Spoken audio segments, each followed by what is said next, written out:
Okay, good day, Sir Ortinella. I'm Rohani Cantillano and this is my machine problem number 2. And my topic is Simpsons 1/3 rule. And I use JavaScript to make the program. And this is my program. And I search some Simpsons 1/3 rule example in Google and this is what I've got. The In the top right corner of your screen, you will see the examples. And my program will run first. It will ask the number of intervals.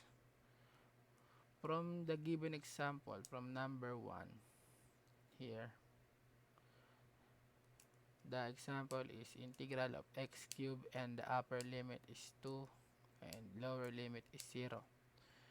And the interval is 4, which is the end. Then let's use the program to solve the problem. And it will ask the number of interval, which is 4. Then enter upper limit 2 and lower limit 0. If you press enter, it will give you the value of h and the x. The number of interval is 4, so the x must be also 4. And take note, number of intervals must be even. And this is the h and the x. After you enter, the program will ask for the f of x, which is x cubed. To put that in the to input the x cube, you will type math dot pow because the given variable have a exponent, then the base, comma, then the exponent is 3, parenthesis, and enter, and it will show you the answer. The required value of integration is 4, and in the example here, the answer is 4. In the user manual, I put the basic math methods in JavaScript, the basic math methods, which is this, the math.pow. Basic math methods, logarithmic math methods, trigonometric, and hyperbolic math methods. I put that in the manual so the user will not confuse by using my program. Then if you want to enter new function, just press 1. If let's say you make a wrong type or typo, there's typo in this example. Let's say the example is x squared. Then press 1 to edit. Here, press 1. Then math.pow. Let's say x squared. Then the base must be x. Then 2 because it's x squared. Enter. And the value of x squared with this corresponding value is 2.6667. And if you want the given with coefficient, then type input first the coefficient, let's say 4, and then multiply by math dot pow. The value of this is 4x squared, and the base is x squared, x, and the exponent is 2. The coefficient is 4 and the variable is x squared. Then enter, and this is the value of 4x squared with this corresponding value. Okay, then press 2 to re-enter all. To reset this, press 2. Okay, then let's move on in the second example, which is the integral of e raised to x, and the upper limit is 1, lower limit is 0, and the Simpsons rule with n is equals 4. The n is 4, then type 4, input 4 in the number of intervals, and then upper limit is 1 and the lower limit is 0, and it will give you the value of h and the x. Then math dot exp, I put also this in the manual, the Euler. Then the given is e raised to x, then exp, then x, then enter, and the answer is 1.7183189, and from the Google the answer is 1.7183. Oh, I also put the website in the reference for this example. And re-enter all. Let's move on in the third example. Press 2. Okay. Then the third example is trigonometric function, which is sine x, and the n is also 4. Upper limit is pi, which is 3.1416, and the lower limit is 0, and this is the value of h and the x. Then enter fx formula. Just put math dot sine parenthesis x, close parenthesis, then enter.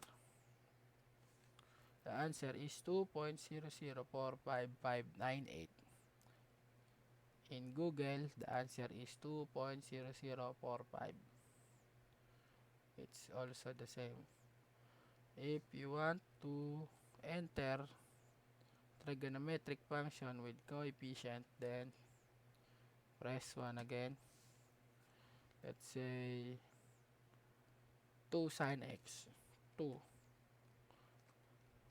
Input first the coefficient 2, then multiply by sine x, math dot sine x.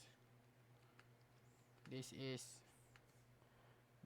2 sine x, then enter.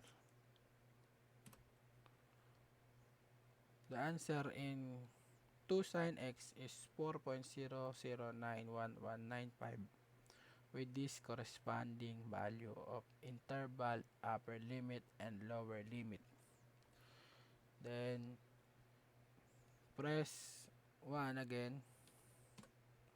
If you want your value is a trigonometric function with exponent, let's say cosine squared, just put input math,